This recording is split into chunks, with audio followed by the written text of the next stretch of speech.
Hello everyone, welcome to the Jewish Week Online. I'm your host, Aaron Herman. Welcome to my pop-up sukkah. That's right, Sukkahs is here and it's time to celebrate the holiday in a traditional hut. And during these times, people have developed unique ways to celebrate the holidays, from your traditional sukkah to a Star Wars sukkah to even a pedicab sukkah. Let's take a closer look. A long time ago in a sukkah far, far away, actually in White Plains, New York, where a Star Wars fan has transformed his sukkah into a Star Wars wonderland, including we have here lights of stormtroopers, CP3O, Yoda, and it just gets better and better. We got our decals of Death Star and our favorite characters.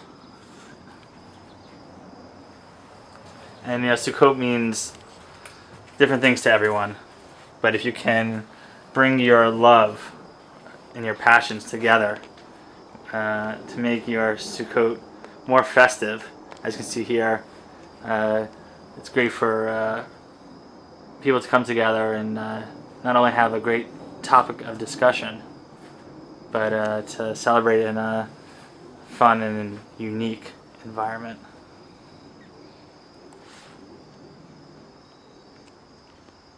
Tell us a little bit about how you developed your innovative sukkah. Okay, so around 5 years ago, just about 5 years ago, I've been walking down the streets in Manhattan, and I kept on seeing these pedicab drivers driving past with their pedicabs, taking on passengers, and it came to my mind that this would be a fantastic idea to use these pedicabs instead of carrying passengers, to carry a sukkah in the back and to have this opportunity of bringing sukkahs to many people in the busy New York City where not everyone has the opportunity to have their own sukkah. So tell us a little bit about how you created this rickshaw.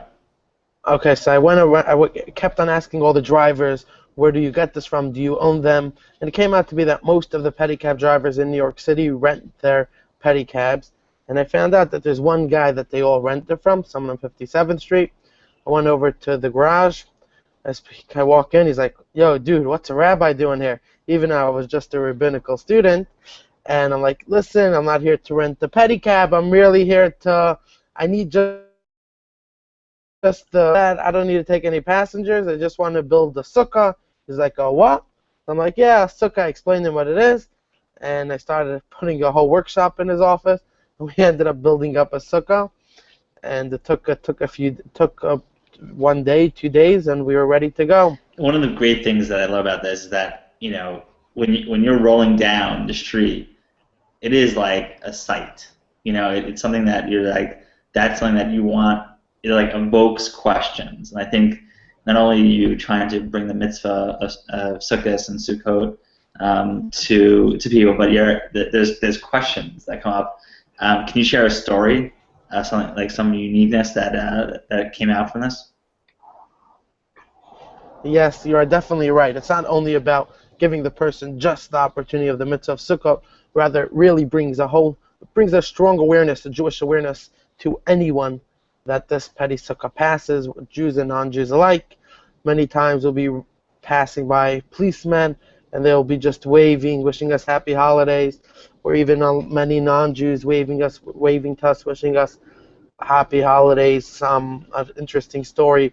One time we had a flat tire on the Lower East Side, and we just went to the bike shop, and they were just so excited to fix this holiday bike, and they refused to let us pay them. We just always have these interesting stories, the way people are really pro this innovative holiday, this Judaism, the way we're spreading the word. Just people are really into it. How many pedicab sukkahs do you have in New York City now? Okay, so I started off with one. Now I have all around the world. We have in a few countries like France, Holland, in England, and Denmark, and we have over 50. But in New York City right now, I'd say we would probably have around 17 or 18. So if I'm looking for this rickshaw, where are you operating? So right now with social media, we're using a lot of hashtags, hashtag pedi-sukkah, hashtag sukkah selfie, and people are finding us. People are asking me where they are, and we're just using Instagram, Twitter, and Facebook for everyone to find us. You're like the Uber for Sukkahs. Wow, I like that. I never thought of that, but you could put it that way. Yeah, we're the Uber. A lot of times I get like a Instagram notification at pedi-sukkah, where are you guys holding? And I would just say, I would text one of the rabbis, yo, dude, someone Lower East Side. They'll tell me where we are, and people just getting this opportunity. And how many people can you fit into, the sukkah? So into the sukkah itself, I would say 2 well-sized people could fit inside, and then we just have a lot of people passing by, people that don't even come inside. They rather just stand outside, shake. But most of the people that come inside, it's just a quick experience for them to shake the lulav. We would offer them a bite to make a special blessing in the sukkah. Then they would continue on their way. New York people are too busy anyways. No one has time to sit down in a chair, relax. It's the wrong crowd for that here. No, it's very true.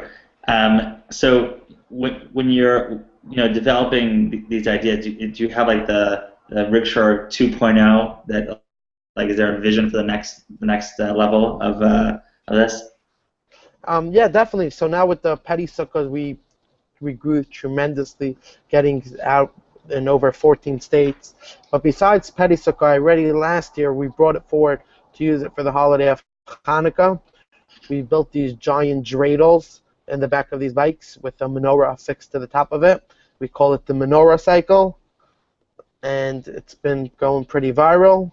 And after that, I came out with this thing called the mitzvah cycle, where it's basically a mitzvah stand where you drive out into any busy area, and you have a nice sized table stand where we could put down our flyers or our tefillin, and giving people the opportunity that people are coming to pass by, having our stand with us, able just to bike up to a busy place and offer to the people that are coming whatever we have.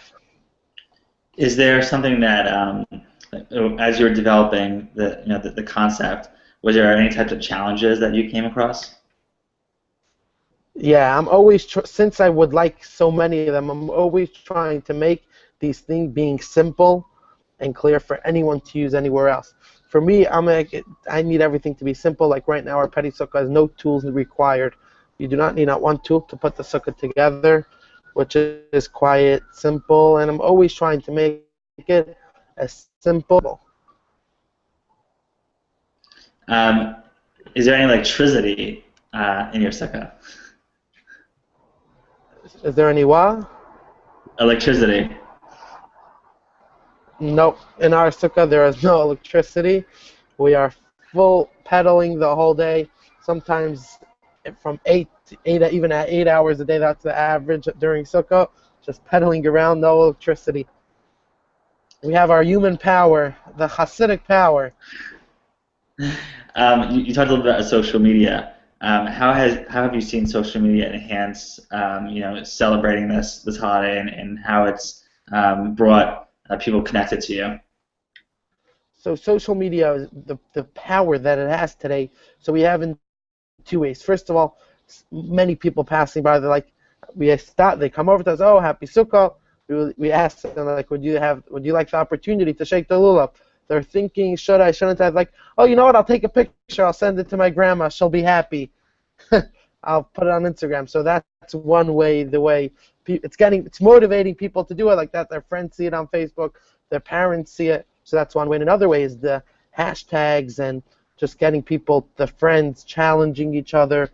People posting of their friends doing it. People really want to join this community that are celebrating Sukkot with these pedi-sukkahs all around the entire world. As you can see, Sukkahs have evolved over the years, but the meaning is the same in connecting us to our Jewish history and bringing together friends and family to celebrate the holiday of Sukkot. This is Aaron Herman, and thank you for watching.